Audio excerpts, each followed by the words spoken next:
Oops. Hello, everyone, and welcome to another edition of the Cooking Without Looking TV show, powered by Zoom. I'm Alan Preston. And hi, I'm Annette Watkins. Today we're bringing our show close to home as we're featuring the Florida Division of Blind Services, the DBS, Rehabilitation Center for the Blind, Visually Impaired, all the way from Daytona Beach. Welcome. We are thrilled to showcase a truly premier statewide system, which empowers people who are blind and visually impaired here in Florida.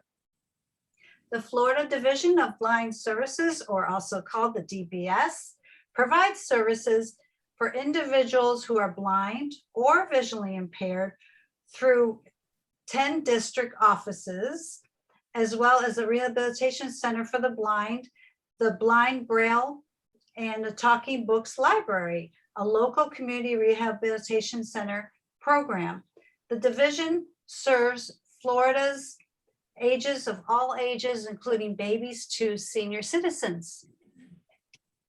Renee, did I hear that Mr. Doyle, the director of the Division of Blind Services, is here and just wanted to say a quick hello? I know he's a busy man and doesn't have much time.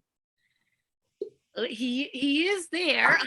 I didn't mean to put you on the spot there, guys. I thought that was kind of rehearsed. I wasn't sure. I heard my name from around the corner, so I was compelled to come in. So no, it's wonderful to have the Cooking Without Looking show here spotlighting our residential center here in Daytona Beach. I know that years ago we had some partnerships and opportunities with the Cooking Without Looking, so it's great to have you all back, and it's great also to have an opportunity to showcase what we do here at a residential center. We've got a couple of our staff members, our team members, and boy, I tell you, if you could be here to smell the aroma in the kitchen, you'd be salivating like I am. So I'm so glad that we have an opportunity to showcase the work that's happening here, our great employees here, and then hopefully, again, as folks get a chance to see their recipes and what they're doing, you know, give you folks a chance to come out and see how we help train individuals for services here at the residential center here in Daytona Beach. Excellent, thank you. Well, great, thanks for the invitation. I'll be around the corner, trying to get out the way, but I'm looking forward to sampling the food when it's all done. All right. Well, today we welcome Kimberly Strain. She's a home management instructor with a rehabilitation center for the blind and visually impaired.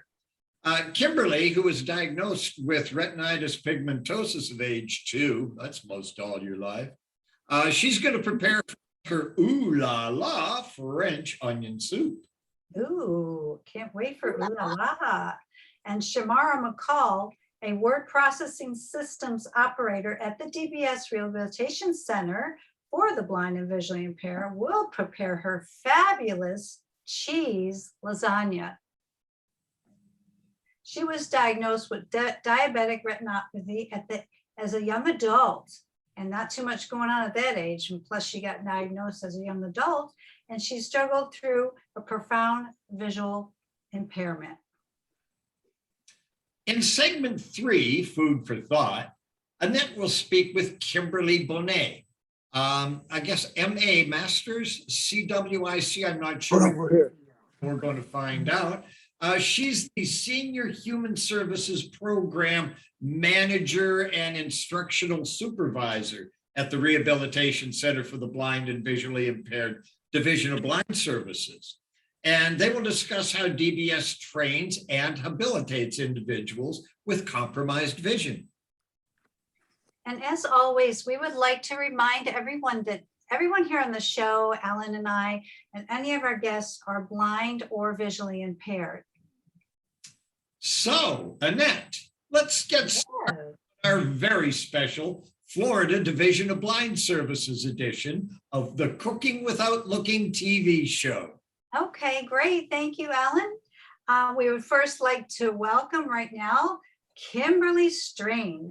She is a home management instructor with the Rehabilitation Center for the Blind and Visually Impaired in Daytona Beach. Not too bad a shabby place to work in Daytona Beach, Florida. Kimberly, I welcome you to the show, and I want to ask you to tell us a little bit about your blindness journey? Well, like you said, I was diagnosed when I was 2 years old. I attended Florida School for the Deaf and Blind, and I went to Florida State University. I got my bachelor's in political science and criminology, and then I got my master's later on in vision rehab therapy. Wow, that's quite an accomplishment. And I'll say, go those Seminoles. Love That's Florida. what I'm talking about. Yeah, well, welcome. I want you to tell us a little bit more about the Florida Division of Blind Services. It's our purpose today, is to find out all we can about them. And it's been a large part of your blindness journey. So you could tell us how the DBS helped you in your blindness over the years. Well, I became a client as a child, of course, and then so they kind of guided me through all of my school. They helped me do the humanities study abroad when I was at Tallahassee Community College. And so I got to go to England, France, Italy, and Greece. Oh. And, you know, I mean, all of my school, I couldn't have done it without the Division of Blind Services. They helped out with the books, anything that, you know, the adaptive equipment that I needed. So I wouldn't be where I am without them. That's wonderful. So you said you became blind at around age 2. When did you start working with the Division of Blind Services? And how did you find out about it? You were only you're a young lady. My mother is the one who signed me up for services when I was, I guess I was a little kid. And then I've been a client pretty much ever since. I started working here last February. Fantastic. So when you first started, did you go, I'm trying to find out logistics. Where did you live and where did you go to get the rehab? Was it like a local center in your area? Well, I remember when I was a child, they would come to the house to see me. I had a Division of Blind Services counselor that would come to see me. And then when I was at Florida School for the Deaf and Blind, they had an office there at the school. So they were real handy for the students. Oh, perfect. So did they guide you in choosing your major, or how did you come about choosing your major? No, that was totally up to me. But they helped me as far as, like I said, any adaptive equipment I needed, any orientation and mobility I might need on the campus to be able to get to my classes. Basically, you know, if I had a need, I just went to my Division of Blind Services counselor and we figured out how to solve the problem. See, that's what it's all about, is getting that support when you need it, you know, when you can go to them and say, I'm having trouble with this, I need some guidance in that. And did you have a guide dog, or did you use a cane, or how did you get around? I did use a guide dog. Again, that was personal preference, but I really loved being a guide dog user, and it helped a lot with the campus. That's awesome. Because, you know, the sidewalks on the college campus, they all intersect, and you never know which one you need to take. It's a difficult thing trying to travel on a college campus. Right, and having a dog too is a good way to break the ice with a lot of people. I'm sure a lot of them tried to pet your dog, right? Not so much in college. It just, you know, out in the public, you know, you do have people that want to pet your dogs, but for the most part, I don't remember having anybody interested in petting them while I was on campus. Right, they were more educated in knowing that, you know, maybe they should not do it if the dog is working. I think they were more focused on passing their classes. Maybe they weren't awake. I'm never awake in college in the morning. That's true. But something that's going to keep us really awake is your onion soup that you're going to make today, your Ohh-La-La onion soup. So you want to get started on that and tell us what you're going to do to prepare that. So got onions that are sauteing as we speak. That's what Director Dole is smelling. And that's what's making me cry. I'm not I'm not upset. I just had my onions were getting to me. But Okay. so I've got them sauteing, and so I'm gonna add some wine to my soup. Cooking wine. Does it matter what kind, or what kind are you adding? This is red. It's it came from Publix. It's Publix brand, as a matter of fact. Oh, okay. So I I'm heard gonna if put- it's good enough to drink, it's good enough for your food. yes. We heard And that wine go in there, okay. Put the wine in there with the onions. How did you saute your onions? Did you use water or oil, or what did you do? put some butter in the pan and Butter. Okay. put them in there. Okay, and we got that. And next I'm gonna add some sage, 2 tablespoons. Mm. Sage. And That reminds me of Thanksgiving. and broth. So I put beef broth and chicken broth. Okay. And then I'm gonna add 2 bay leaves in a second. You've made this many times before, I can tell. Yes.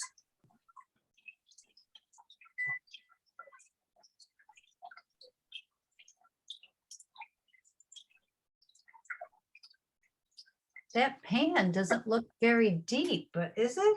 Let's see. It is pretty deep. Is it? I can't see it very well. And then Ah, it looks to me like there's about 3 pans on that stove. Yeah, that's You what right, it is. Kimberly? yeah, there's 3 pans. You're right, Ellen. I thought it was the other pan she was using. Okay, you're using. Yeah, this is the one that I'm using for the that I'm making it in. I didn't Okay. realize how long it was gonna take it for. That's okay. This is real life. This is what happens when you cook. It takes you, a while to do everything, and we're fine. We're just mesmerized by the sound. All right. A big There we go. 35-inch monitor here too.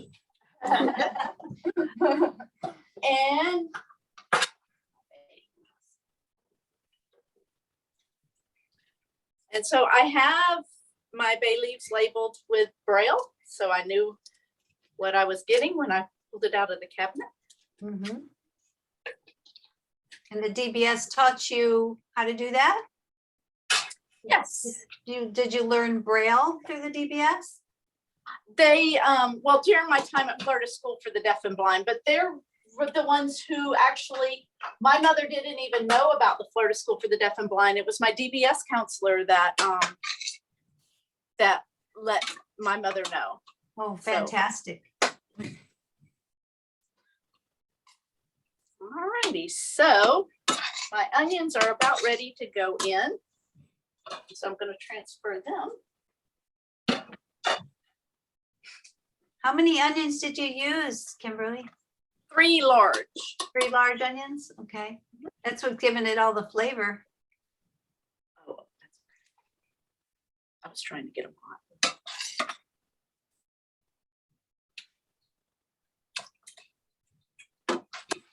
Now, you don't want to just lift the pan and pour them in. No, because it would really splatter. Okay. I don't want it on my clothes. Yeah, I don't blame you. You don't want to smell All like right, onion. We'll have to get you an apron. well, I thought about using the apron, and then I thought, well, for the show, I'd like to have my outfit. So I'm not. Yeah.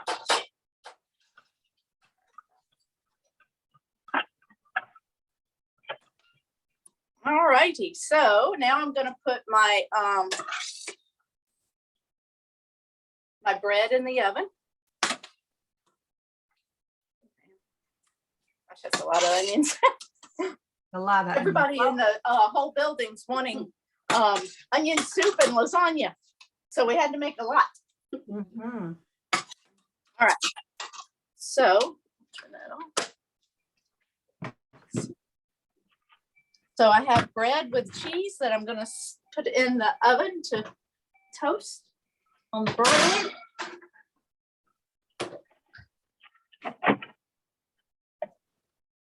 Do you have any tips for us on cooking? It doesn't have to necessarily be for the onion soup, but for anything you do in the kitchen. Any tips for the blind and visually impaired you'd like to share? Yeah, with meat, always check your temperatures using a talking meat thermometer to know that your food is fully cooked. So learn safe serve methods. Right, and- safety first, definitely. Also, just be mindful of where things are in the kitchen, and always put things in a place. Everything has a place and everything in its place. Right. That's about it. Do you feel as comfortable? It seems like you're very comfortable in this kitchen, and I'm sure you're very comfortable in your kitchen at home. Yeah, I am. Well, I'm in here every day with students, and if I'm not comfortable in here, they're not going to be comfortable in here. Exactly, absolutely. That's great. So how long you keep the bread in, and then the bread, how are you going to serve it on the side, or are you going to put it in the soup? Tell us a little bit about what the bread's going to do for us, besides be so delicious. It goes in the soup. So when you fix your bowl of soup, then you have the bread with the cheese already on it, and voila, there you go. Why don't you, if you can, if you don't mind, if you have a bowl, if you want to scoop some out, put it in the bowl, put some bread in it and try to show it to the camera. If that's not too much trouble, we'd love to see it. We wish we could smell it, but we're gonna have to settle for seeing it. Well, we'll let Director Doyle do the smelling for you. No, the tasting. He's gonna taste it for us. Oh, let me switch here. I'm trying to make a little room.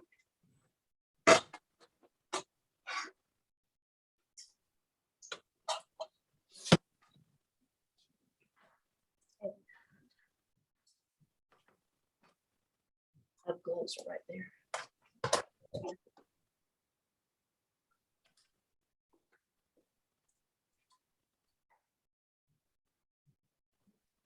And so I use gloves, which are really good for not getting burnt when you're getting something out of the oven. Yes, very good. Very good tip. Very important. Oh, that looks so good. It's so golden, pretty.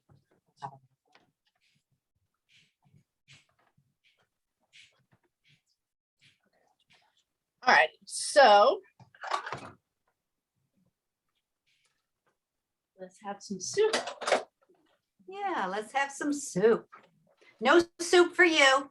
That's the motto. But we're gonna have some today. I'm sorry. I said no soup for you, but we will vicariously have some soup. Over here. Oh, I forgot. How rewarding is it to train these blind and visually impaired folks, these kids, adults, what have you, to cook? How rewarding is that? It is very rewarding because you know, when somebody realizes that they can actually cook when they're visually impaired,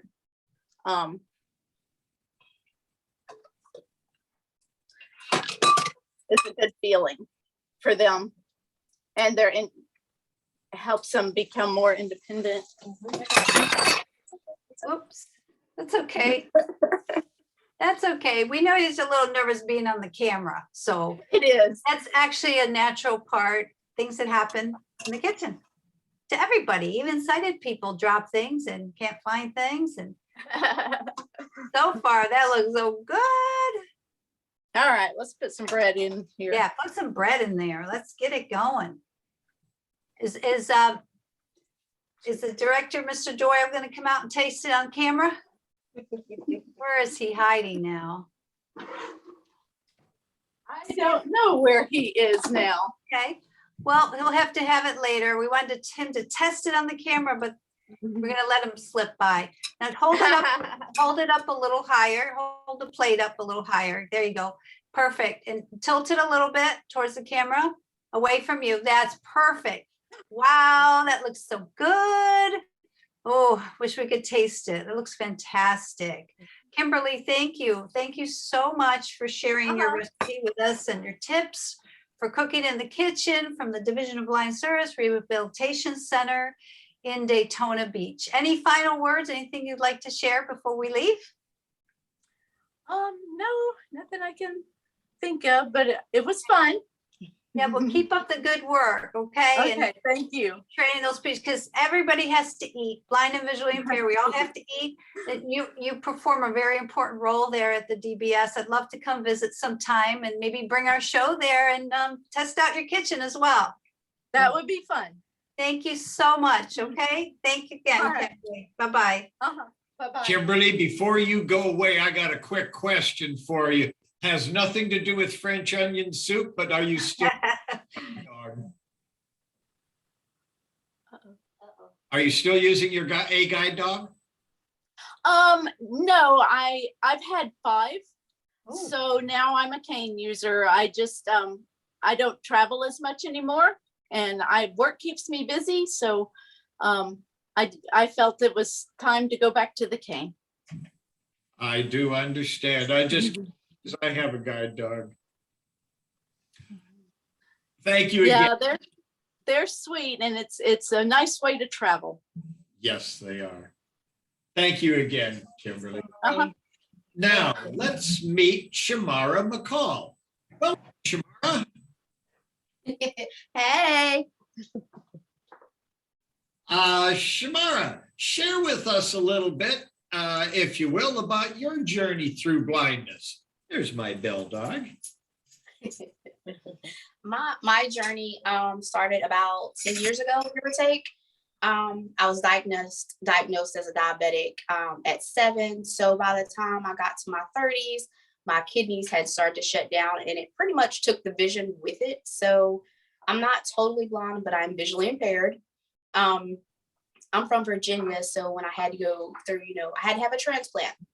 And after getting that done, I came to Florida and I had that done. And then I had to prioritize. So then it's like, okay, let's work on vision. So it's actually my mom. She was watching television and she's seen a commercial for the Lighthouse, which a lot of our DBS clients attend. It's more of a local environment. And so we had called them and they directed us to the local DBS office, which is when I got signed up as a client. Oh, for those in the audience that may not be in the state of Florida, here very affectionately, we call our Division of Blind Services just DBS. DBS, yes, that's us. And that's how you got affiliated with it, eh? Exactly, yes. Okay, well, that's very interesting. Today, as I understand it, you are going to share your recipe for a fabulous 4-cheese lasagna, right? That's exactly right. And I heard that almost everybody in the building is standing in line with empty plates. Well, between her French onion soup and this lasagna, I think we might have to beat them down at the door. So show us how you do this. all right. Well, I started out, of course, I went ahead and put my lasagna noodles on with just a little bit of extra virgin olive oil so that your noodles don't stick. And the 4 cheeses that we're going to use today are cottage cheese, ricotta cheese, Parmesan, and mozzarella. So in my bowl here, and I don't know if you can see it, but I do have a big blue tray under my mixing bowl. That's for the contrast, so I can see the bowl and not dump the cheese on the counter itself. So I started out in here, I have my cottage cheese, and I'm gonna mix in the ricotta. I have them kind of already separated out, followed by the mozzarella. And also my Parmesan. I'm going to mix all of these down in this mixing bowl because it's going to be one of the layers that we put into the lasagna once we get everything settled. We'll just mix this. Now, usually what I will do is I will mix this cheese down and I'll go ahead and place it in the refrigerator so that it'll stay cold until we're ready to use it. But since we're moving right along today, I've already started to prepare our meat sauce. For our meat sauce, I use hamburger. Now, you can put mild Italian sausage if you like. However, this one is just regular hamburger meat. I ground it up and I went ahead and got it browned. And then we're going to move over here. We're going to season it up just a bit. We are going to add just a small amount, just a small tablespoon. If I can find my tablespoon. See, this is blind people moments. You don't always know where all your stuff is.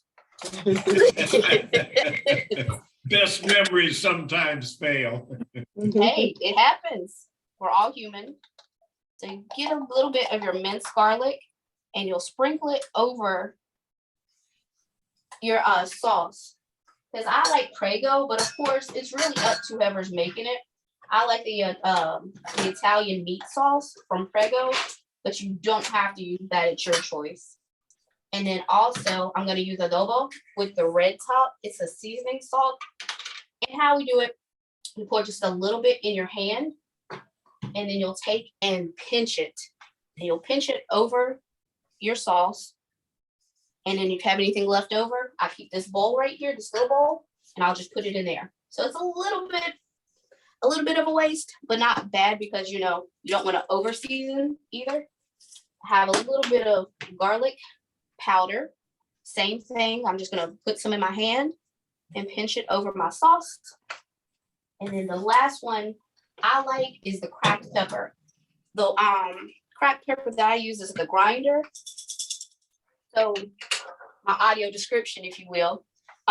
This is the one you turn over so it's upside down. It has the grinder attached to it. And you do about 4 turns of it over your sauce. And what we're gonna do is mix all of that together.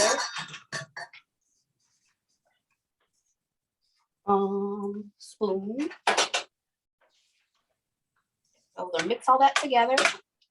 And like I said, I already have the sauce going, so we're just gonna season it a little bit more. We'll let that simmer. And then what you do is you get usually 3 big bowls. So I have the cheese. I'll move the bowls out the way. Is still on the stove cooking just a bit. Now I also These like are very handy things. they really, really are. They're awesome. On stove. Oh, oops. I like the disposable pans because I don't want to clean up after. So after you make your lasagna, you can just toss it. So we have our cheese, we have our disposable pan. Back here on the back of the stove, I have my lasagna noodles, which have already been drained, and then the spaghetti sauce that we just made. What you start off with in the bottom of your pan, you start by taking out 1 lasagna noodle and spread it long ways across the bottom of your pan. And according to how big your pan is how many you're going to use. I believe this one,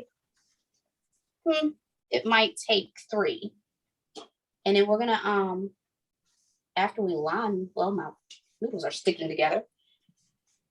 After I line the bottom, the first ingredient that we'll use, we're going to do the sauce first. Now, there is something that I use called the grid technique. We teach that here at the center. And basically, it's not only for cleaning, but if you can see my pan, what we're going to do is we're going to put the sauce in, and then we'll go from left to right, all the way down, left to right, right to left, all the way down. And then we'll turn the pan and do it again. Everything. So and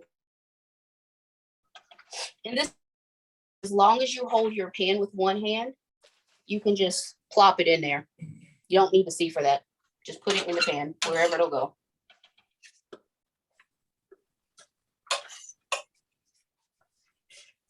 And then you kind of smooth it out after you get enough in there?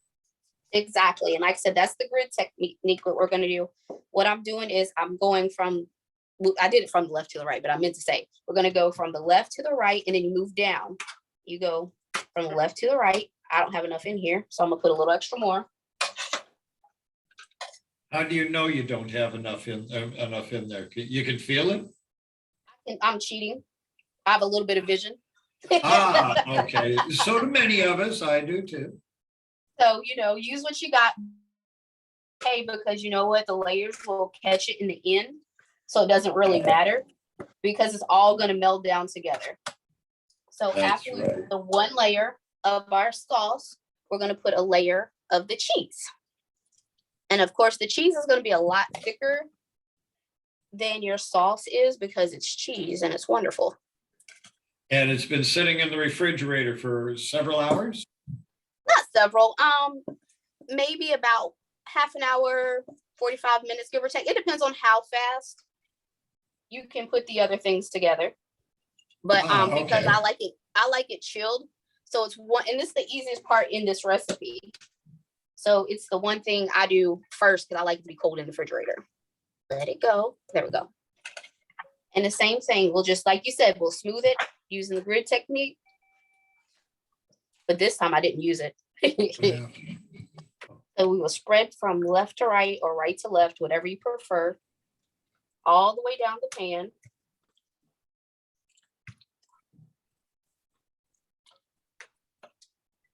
And then when You we get said the to cheese is a little thicker. Does it tend to stick and it does.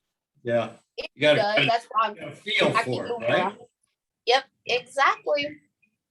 And then that will Fine be if one they mix layer. together, they're supposed to. Exactly. Once it cooks down, it's gonna be all together. So you'll do one. Well, you can do as many layers, but just for purposes for right now, I'm gonna put more of the lasagna noodles on the top. That'll start a whole new level. And every level, usually this pan I think could hold about 3, but we're gonna do 2 for right now. So you put your noodles on top, not really on top of each other. If you can possibly feel them, they should be side by side or overlapping just a little bit on the edges. You want to make a smooth layer. Exactly. Trying to smooth it out. How much did you say that aluminum pan was? Is that like a 8x12 or something? Is that what you said? Yeah, but about an 8x12, yeah.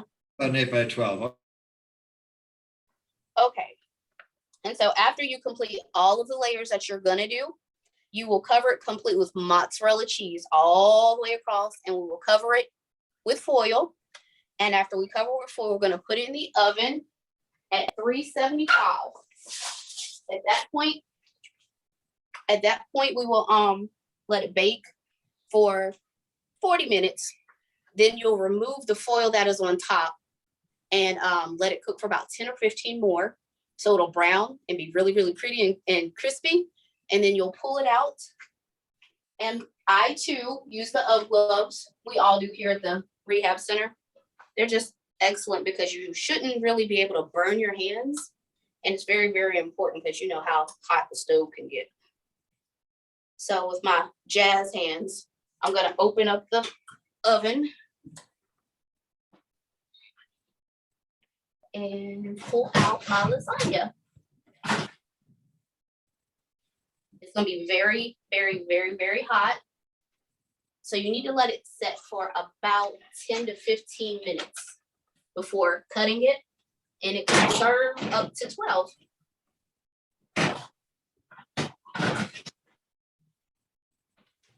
And voila, can you see it from here? Or do I need to lift it up? I think you're going to need to lift it up. Okay. Oh, please, I got this. I know it's hot. That's what the UGG gloves. We can all see it. Can't Is wait it now? to invent smell-o-vision. That looks great. Oh, That yes, looks- sir. It's also really good with garlic bread or like the cheesy bread that Kimberly earlier. I'm hoping she might let me steal a piece. Have any more questions? Well, I have a couple of quick questions for you. You're using an electric stove, and I assume that you have that stove pre-marked, or do you use magnifiers and things to check the temperatures? Well, it's a little bit of both. All the stoves are marked. We have 3 different ones in here. This one is the electric. The one that Kimberly was working is the glass flat top, and then we have the gas stove as well. So they're all marked. But yes, I can use a magnifier. I actually do use one at home to set the oven. Okay, and I have a question about your hat. Could you Yes. tell me a little bit about that? Now, people have to understand, I got a huge 35-inch monitor about 18 inches away from my nose. And if I do things, I can actually see a little bit about what's going on. And I wasn't aware you were wearing a very nice chef's uniform. Yes. Is there some significance behind that? Well, Chef Boyardee wears the chef coat, and all the Food Network channels, when they're cooking, they all have on the chef coat. So I thought I should fit the part. So for anyone who can't see, the audio description is I do have on a white and black chef coat with buttons down the front.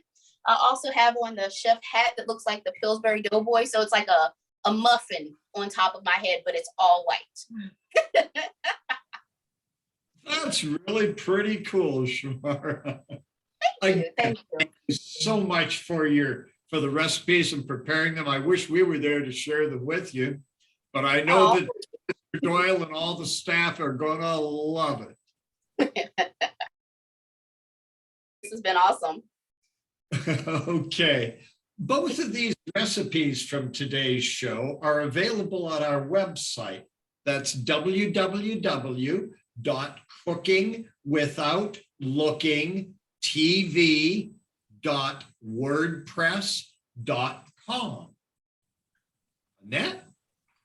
Yes, thanks, Ellen. And thank you, Shamara. I just love your style and your personality. You made everything come alive. Thank you so much.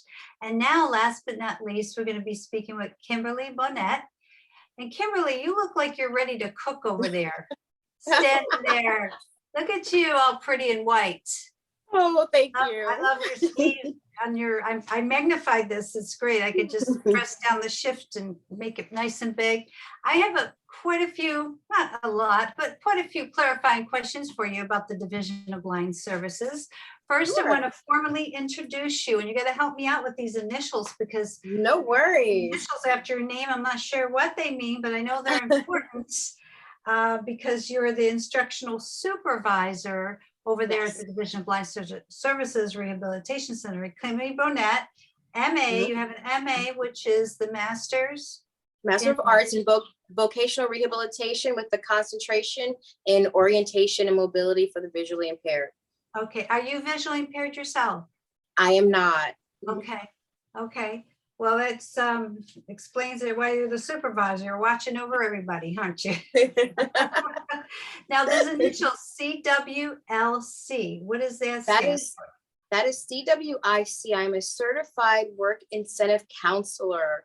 So what I do, I assist those with disabilities on work incentive benefits through Social Security. So I counsel them on their Social Security benefits. Okay, great, great. So they use their Social Security benefits at the Division of Blind Services as well? They can do that? Just for independent life, they don't need to use it through DBS because our services are free of charge. It doesn't cost anything to become a client at DBS. It doesn't cost you anything to be a client here at the Rehab Center for the Blind and Visually Impaired. So no, their actual benefits is for them and for their living purposes. Okay, great. Well, tell us, we're going to go more into what you do there at the DBS. But first, I know our audience is interested in you. So could you tell us a little bit about yourself, if you want to share any little personal stuff, if you care to, and what kind of training did you have to obtain this position? Okay. Well, just as I stated, I have my master's degree in vocational rehabilitation and orientation mobility. I started out as an orientation mobility specialist doing itinerant work in the state of Texas. So I taught mobility to the individuals who were blind or visually impaired in their home area. And it was ranged from teenagers all the way up through to adults. So that my training again from South Carolina State University, that's where I learned how to become a mobility specialist.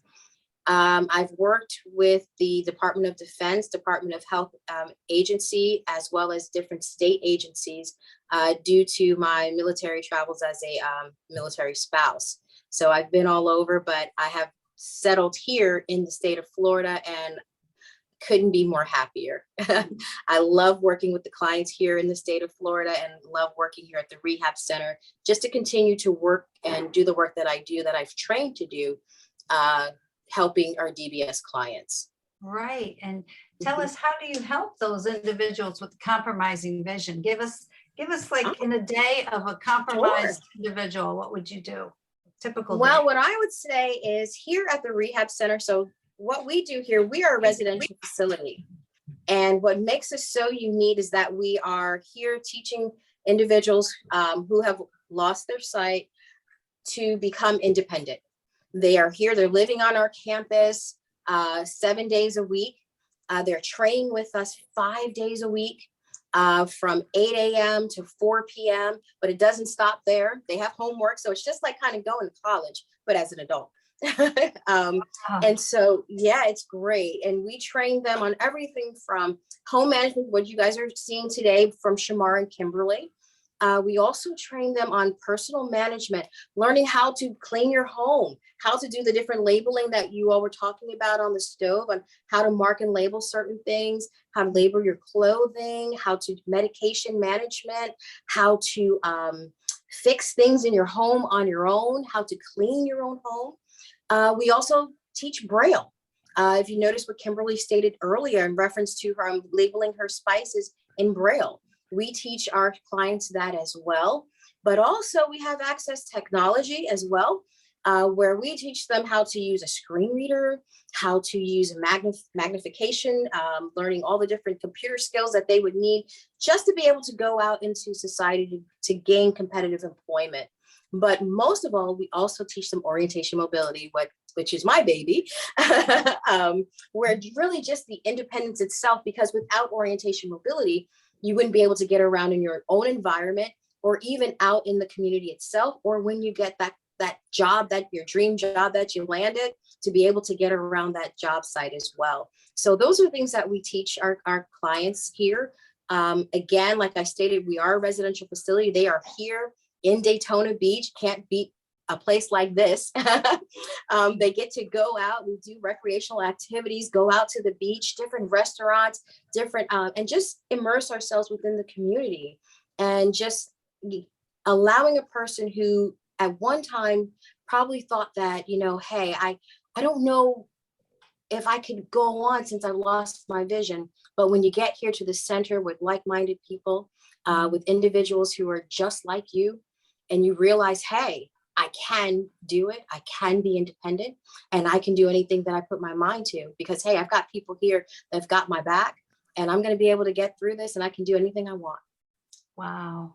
You get me so excited. You're so inspirational, and you're excited about the program. We love what we do here. Our staff, they're amazing individuals. We have 90% of the staff here are blind or visually impaired. So you're learning from the best of the best. Now, what's the biggest thing you had to learn, not being visually impaired or blind? Mm-hmm. How did you acclimate to working with those types of people? I know you've been doing this for a long time, and I'm sure that's all part of it. But what was it like in the beginning, and what's the biggest thing you learned about being around people with blind and visually impaired? I have great stories, and I still share it with our students here on campus when I watch them walking around campus, and they get frustrated about getting lost or confused. As a young mobility trainee, college student, grad student, we're blindfolded. So so, you know, our day is blindfolded in the dark. So we didn't have the option of having light or any type of sight. We were just totally blind. Awesome. I and was wondering if they blindfolded you. Oh, God. yes, I still have my canes, and I actually have one of my first canes in my office on my bookshelf right now. I always give them the story of when I was a young trainee and of me. I always call it playing in the parking lot. And my instructor, she just let me play in the parking lot. I never made it to the business I was supposed to get to. Funny. Never made it there. But what it does, it teaches you patience and it humbles you as well.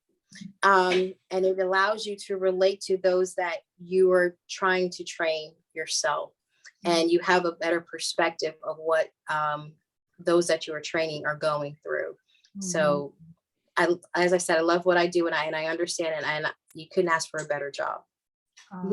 Sounds like you really, it's very rewarding for you as well. Yes. Very rewarding.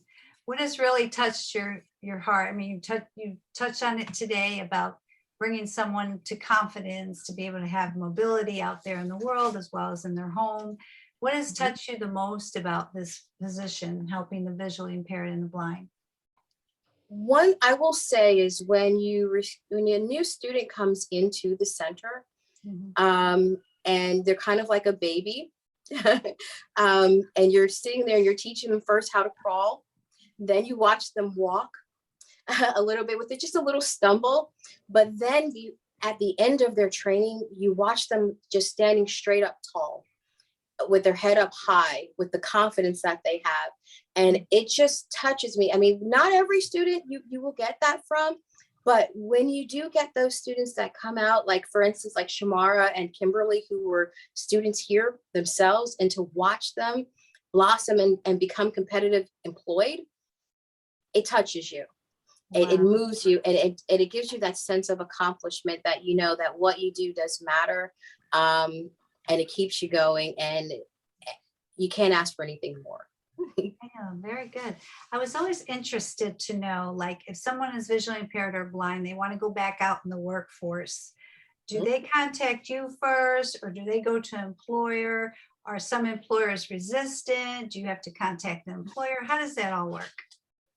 So first off, if someone wanted to come to the Rehab Center for the Blind, they would need to go through their DBS counselor, Division of Blind Services counselor, in their home area. So they will connect with that counselor, and then that counselor will kind of work and see what works for them, what's best for that individual first. And then they would place a referral here to us at the center. And then once we get that referral, they go through our referral process, and then we accept them in, and, letting them know, hey, got to understand, we're here. This is a residential facility. You're going to be here 5 days a week. Our purpose here for you is to gain competitive employment. So it's serious. This is not a joke, because if you're serious, we're serious. We want to help you get that job that you deserve. So they would actually contact that DBS client. But if they want to talk to us and get some information, they definitely can give us a call. Our phone number here is 386-258-4444. Or they can just check out our website, which is dbs.fldoe.org. So all that information is right there for them. Okay. Can you repeat the website one more time? I didn't hear the last. Sure, no problem. It's dbs.fldoe.org. Yes, Florida Department of Education. Oh, okay. That was the DOE. Okay. Yes. So I know I'm harping on this employment thing, but it seems like a lot of employers would be kind of, I don't know if they're prejudiced or biased or what have you. What kind of reaction do you get, and what kind of businesses are more open to getting a blind or visually impaired person working for them? Well, when it comes to businesses, it is our job to kind of educate them on what an individual is who are blind or visually impaired. There's a lot of stereotypes out there. Just because someone is blind or visually impaired that they can't work, that's not true. They're just blind or visually impaired. They just do things with adaptive techniques or adaptive software or equipment. So what we do is we teach them, we give, we place knowledge on them and let them know, hey, this individual can do pretty much the same job as anyone here that you have employed by you, but just with some different techniques, as you noticed what we've actually experienced here today. But also letting them know that you're getting an employee who is dedicated, who is probably going to be the best employee that you've ever had, because they have overcome a lot of obstacles that some of your other employees couldn't even imagine. Mm-hmm. So, you have to look at the value of that person who's blind or visually impaired, because you're getting the best employee that for your company or for your business, and they're going to just make an entire difference to that organization. So it does take a lot of education out there for us on our part. We do go out, we do have a job readiness instructor that does go out into the businesses and educates them. And we also invite them to come on our campus because sometimes it just takes for them to come and see exactly what we do to get a better understanding, because, sometimes you can talk it, but until you see it, that's when you believe it. Okay, they have to experience it. A lot of them haven't had somebody that's blind or visually impaired in their family. That's correct. So they have to be educated. I would think, I can't even imagine what one of the top jobs would be that a blind and visually, probably a lot of computer work, things with digital equipment. Like for instance, I couldn't be a pilot. I couldn't be, right. I probably can't even be a host in a restaurant because I got to walk people to their table. No, that's not true. That's not true. No, not at all. Hey, tell me more. Again, that goes into orientation and mobility. Once you get the lay of the land and how the actual restaurant is set up, you can be that host. Now, again, back to the pilot. Or anything like that. We're not yet.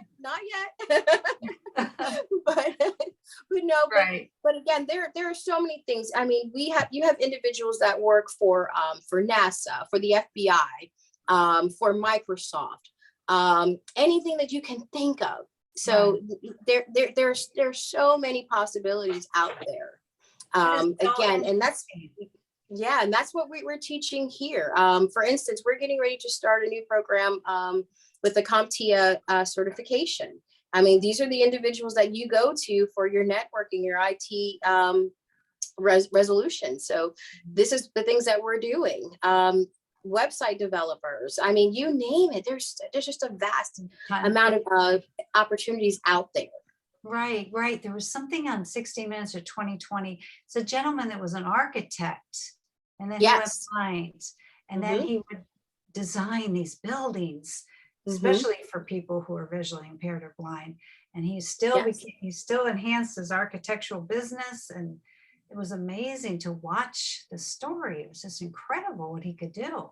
I know a lawyer in Coral Gables. He actually got shot in the eye, I think it was, by his adoptive son or something like that. And he was a lawyer before, and he's still a lawyer now. So I would assume maybe someone came in and set him up with all the equipment he needed. Yes. Yeah. Yes, that's what we do. Well, you're doing a great thing, and I'm just so excited.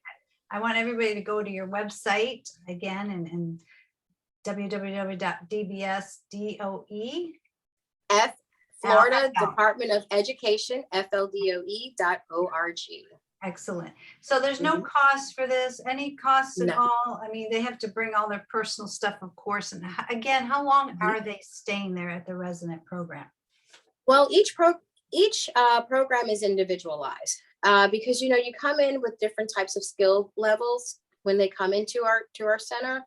But a program for an individual on average can last you about 4 months on average. They stay there for 4 months?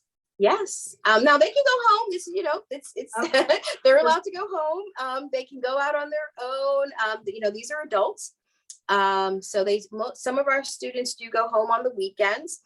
But if you're really serious about training and you're really serious about going to work, you're going to make that 4-month sacrifice is not long at all. No, it's a sacrifice, but you know what? I mean, 4 months, you can learn a tremendous amount of things. I went away to a retreat for 2 weeks, and I thought I was there for 2 months. It felt very long. So I'm sure everybody gets real close, and the friendships informed They do. and the do. confidence. So that's wonderful. I'm just so Mhm. excited that you came on our show today. Thank you so Thank- much, Kimberly Bonnette from the Division of Blind Services Rehabilitation Center, the supervisor of the rehab facility. And I want to thank you so much for being here. And Thank if you you. want to add anything at the end here, please do. You I- have the floor. I just want to say, I want to thank you all for just allowing us to come on your show. It was a great time here. And just to showcase the Rehab Center for the Blind and Visually Impaired. And I hope this will not be the last. Thank you. Thank you. Okay, Alan, you want to take Well, over here? Many thanks to the Florida Division of Blind Services for today's show, and Kimberly and all of you folks. If you would please go and visit our website at